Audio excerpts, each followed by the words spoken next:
Hey everyone, it's Robin, RS Island Crafts, and welcome to my studio. Today I'm going to show you how to take a charm pack or any other size square that you'd like to use and turn them into quarter square triangles or hourglass blocks. As you can see, based on this charm pack, I did not have a lot of lights and darks. I had more lights and just a little bit lighter in the medium color tone there.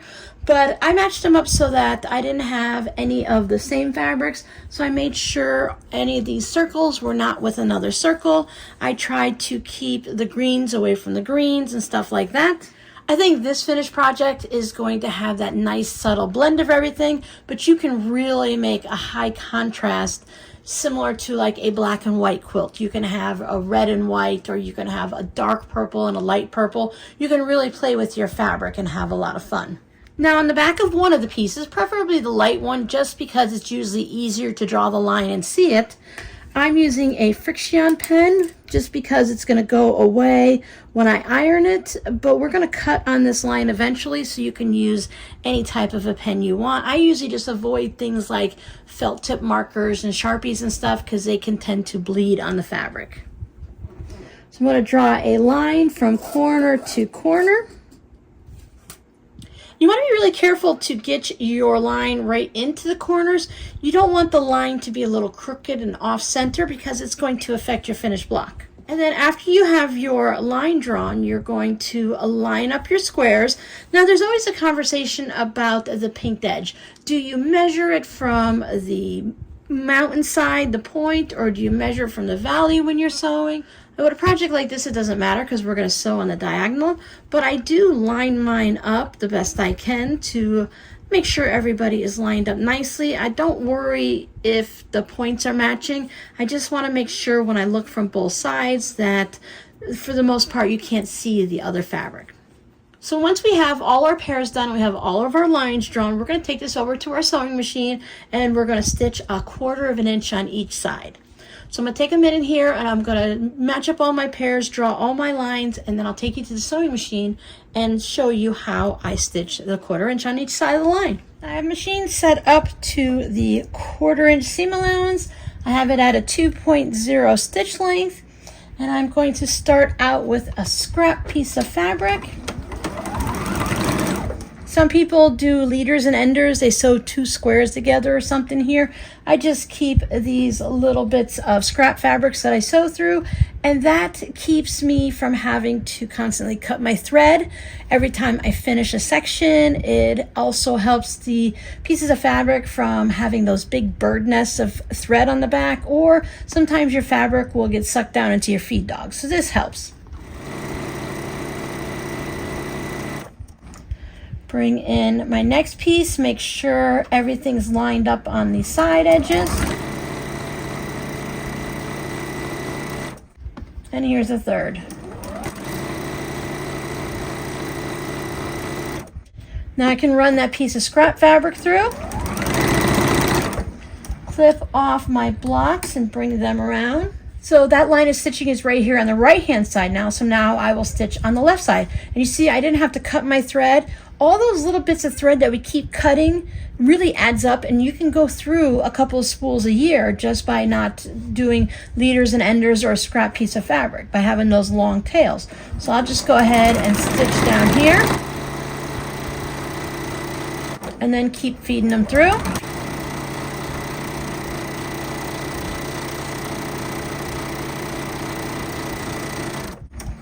And a piece of scrap. Now while stitching this, you want to be as close to perfect as you possibly can get, but don't worry if your line wiggles a little or if you get a little bit off of that center line in either direction. Once these are all finished into our 1/4 square or hourglass blocks, we're going to go ahead and trim them down. So I'm going to take the time to stitch all of my squares, then I'll show you how we cut them apart and do the next step.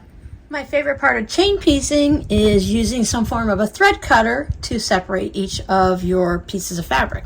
This one is from the Gypsy Quilter, and it allows you to use a used rotary cutter blade that is still really plenty sharp. It's not sharp enough for fabric, but it's more than sharp enough for the threads. And each time, if one spot gets dull, you can always take this out and you can rotate it around and use each of the other slots. Takes very little pressure to just pop the threads because you're cutting it on that still very sharp, easy to still slice your finger rotary blade that does not cut through fabric very well anymore. We're going to go ahead and separate these now. I already took mine over to the iron and I gave it a nice press to go ahead and set those stitches down. So there's no longer a line there, but I will put my ruler from corner to corner, and in between those two sewing lines, I'll go ahead and just cut it apart. You can cut it apart with scissors if you like, but the rotary cutter is super fast.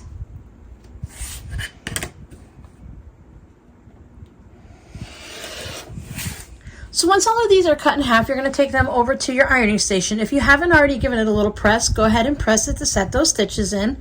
And we want to now press it towards the dark side. You might have fabric like mine where you might not be able to see one side is dark and one side is light, but you can just choose which one you're going to determine to be darker or lighter. So like on this one here, I'm going to go ahead and say this one is the dark fabric, and on this one here it's easier to determine. I'm going to say this is the dark fabric. So I'm going to go ahead and press each, there's going to be two of these, so each of these half square triangles I'm going to go ahead and press them to the dark side after cutting them all apart. Now that all of our half square triangles have been pressed to whatever we would consider the dark side based on our blocks, now we're going to go ahead and start putting these together to turn them into our quarter square or hourglass blocks. Now if you want, you can go ahead and take the pairs and match them up. So what we would do is we would have the dark side on one side and we would match them up so the dark side's on the other. So this way there would be opposites. We'd have dark light and dark light. Or you can do like I plan on doing and just totally mix them up. So on this block, since I pressed the fabric to this yellow side, the golden one, I'm going to consider that my dark. And on this block, this is my dark. So I will match these two up this way. And I want to match it up so that my seams nest. And that just means when you look at it, your seams are going to be right next to each other when you slide them down so that everybody matches up. You can feel them sort of like lock into place when you rub your fingers to it. And for each pair of half square triangles, we're going to draw another line corner to corner. But this time we're going to draw it from two different corners. Now our seam is going in this direction, so I'm going to go in this side and I'm going to line up my ruler in both corners. And you have to be a little careful over where your seams connect right there, where they locked in place. Just gently draw a line. Now if you'd like, you can go ahead and put pins in it to hold it in place, or a couple of clips, because we're going to be taking this to the sewing machine, and after we've had all of our lines drawn and all of our pairs matched up and stuff, we'll take it back to the sewing machine and we're going to once again sew 1/4 inch from each side of the line. But when you're doing this, you need to be a little careful as it's going through the sewing machine. You need to make sure that your seam here doesn't get flipped as you're stitching it on top here, and the same thing on the bottom, because we are going to be stitching from one side, and then you're either going to do just one block and turn it around, or we're going to chain piece again, and then you're going to stitch it from this side. So this time it's going to be really easy to go over the top one, but your back seam could get flipped up, so you just want to be careful. We don't want to add any extra weird bulkiness because the seams got flipped in strange ways. So I'm going to match all of my half square triangles up with something fun on each one, draw my line. I will stitch all of them, and we'll come back here and we will cut them apart and I'll show you what they look like. Now each time I go to sew half square triangles like this, into the hourglass blocks, I always think I never need pins. But it's so much easier when you put pins in, because these two pieces of fabric, these two half square triangle blocks, they tend, for me at least, to want to wiggle and squiggle and get out of alignment here. So I put a pin in each section. I just find it easier to put a pin in and then I flip it and put a pin in, because for me it's a little bit harder to come over like this. You could do whatever you want, but I put my pins about this far apart so that I have plenty of room to do the stitching. And then after both sides are stitched, I can pull my pins out and put them back in my pin cushion. Now we're going to continue with the same process, and we're just going to cut down the center of these. You can see I still have my line drawn there, so I haven't taken them over to the iron yet. Before you cut these, if you want to make sure that your blocks are perfect, you can always take a peek and to make sure that everything is going to line up perfectly right there. And it's really easy to get each side a little out of alignment, so you can double check both, because once you cut it, it makes it a little bit harder to fix any problems. So you could fix the stitching here. You could, after stitching one side, if you're a beginner on it and you're struggling with it, you can stitch down one side of that line. Go ahead and take a peek on a couple of your blocks to make sure you're doing it right, because sometimes when we're not paying attention, it's really easy to mix things up. So mine look good. I'm going to continue to cut these blocks so I could show you how to square them up.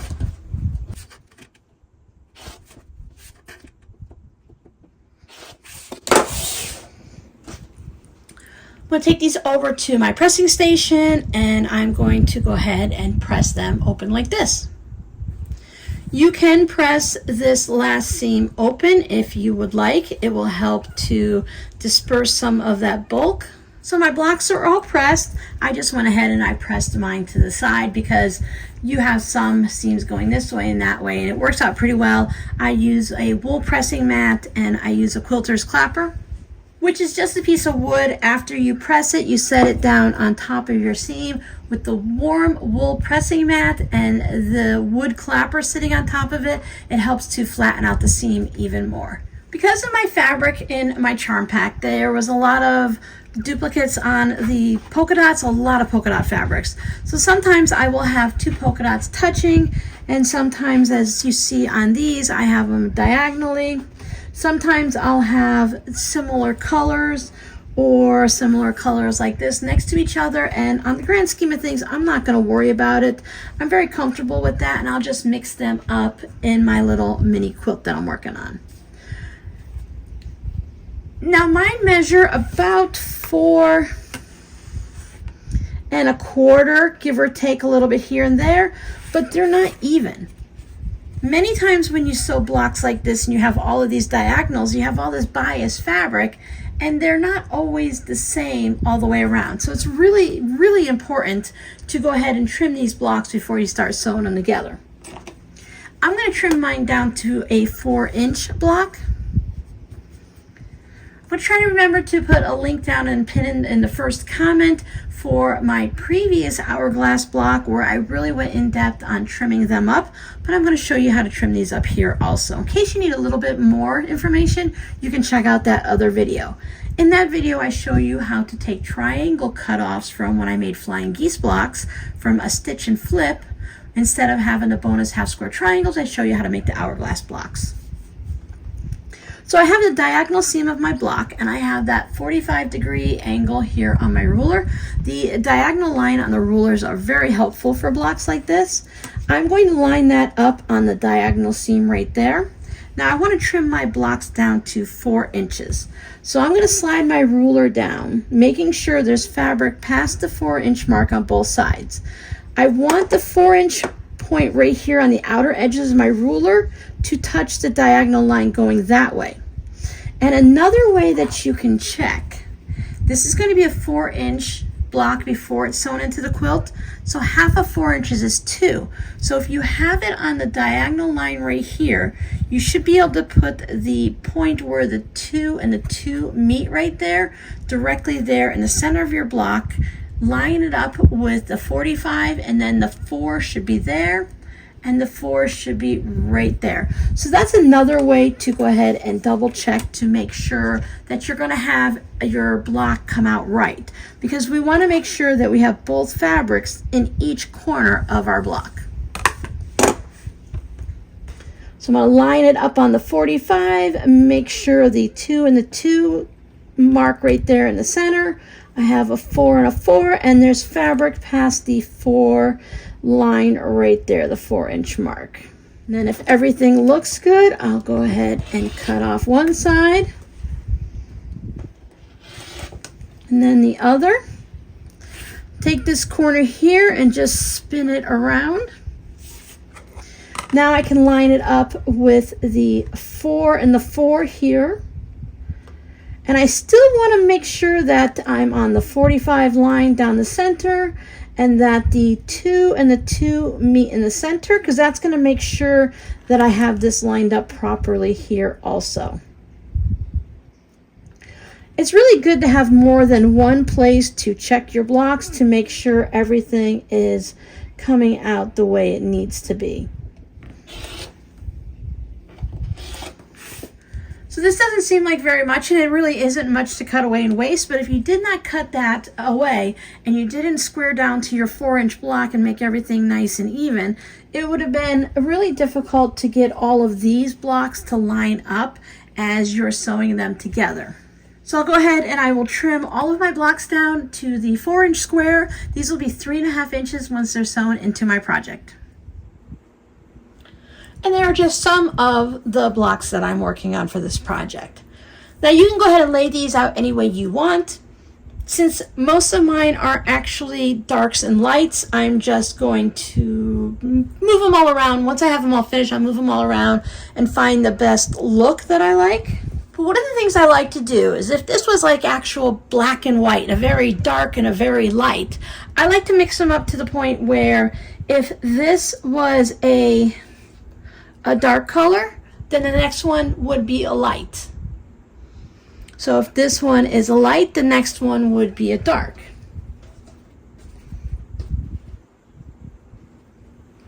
And that would give me a really good mixture. And if you see, when you're using very similar fabrics, I'm starting to get a secondary of a pinwheel. So if you want to have something like that, you can go ahead and play with your fabrics and get that. I recommend having a design wall where you can put your fabrics up on the wall, take a few steps back, and just kind of look at it and see what it looks like. You can also take a picture of it with your phone and then look at your phone and see if you have anything that looks off.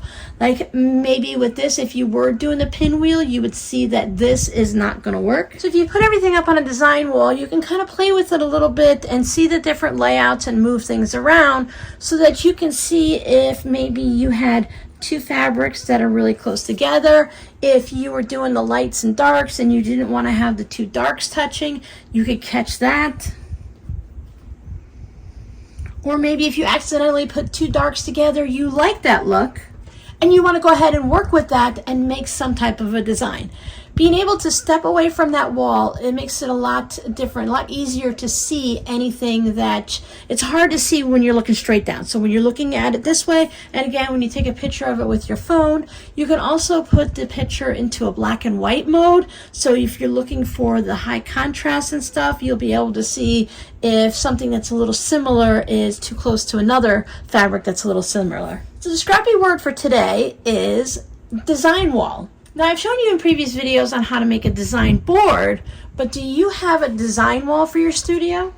On and off over the years, I've had a piece of batting that I've gone ahead and thumbtacked to different walls in my house. I currently do not have a design wall, and I actually miss it, so I'm really looking forward to having a design wall in my next studio. If you don't have the room on the wall, one of the things you can do is you can get a tablecloth that has a flannel backing, or you can get a big piece of batting, and when you're not using it, you can just go ahead and roll it up and tuck it behind somewhere. You can fold a tablecloth and maybe put it in between your mattresses or something like that. There's always somewhere where we can tuck a little bit of something and then pull it out when we need it. And if it's something that you do put up on the wall and you have all of your blocks pinned to it or just stuck to the flannel backing, you can always roll it up with your project in there, set it aside, put put up another project and work on two at the same time. So thank you guys so much for hanging out with me while I turned charm squares or any size square into hourglass blocks. I'll see you guys in the next video. Bye!